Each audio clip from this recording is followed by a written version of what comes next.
The first picture she showed was a long row or rows of kneeling female forms, all facing in the same direction towards some building, probably a temple, evidently in the performance of some sacred ceremony.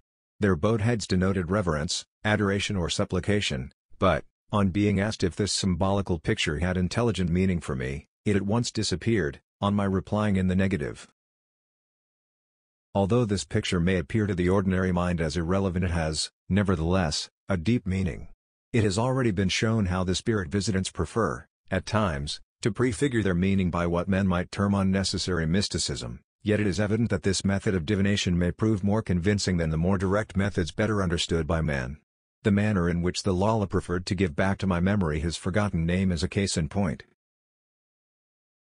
The radiant Myra prefers to declare herself to me in the manner chosen. At the moment I understood little beyond the fact that she belonged in her earth life, which may have been lived thousands of years ago, to some Eastern race, but of this I am sure that the thought picture shown to the medium, although but a symbolism today, will, in God's good time, become perfectly intelligible. Myra's picture was but a prefigurement. I shall understand it in time.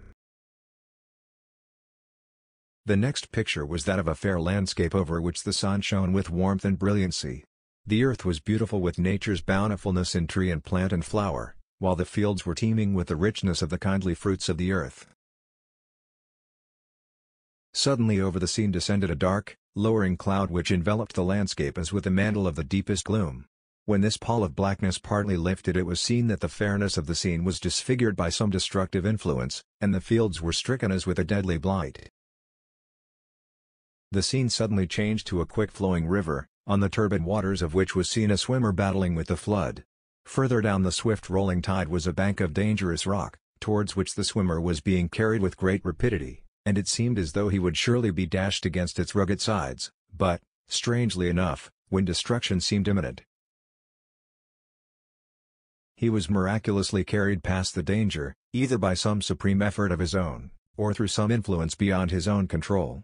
For a space the waters became smoother, and the swimmer swam on, but again the river became swollen and angry, and this solitary human waif was tossed on its surface and carried rapidly towards further dangers that loomed ahead.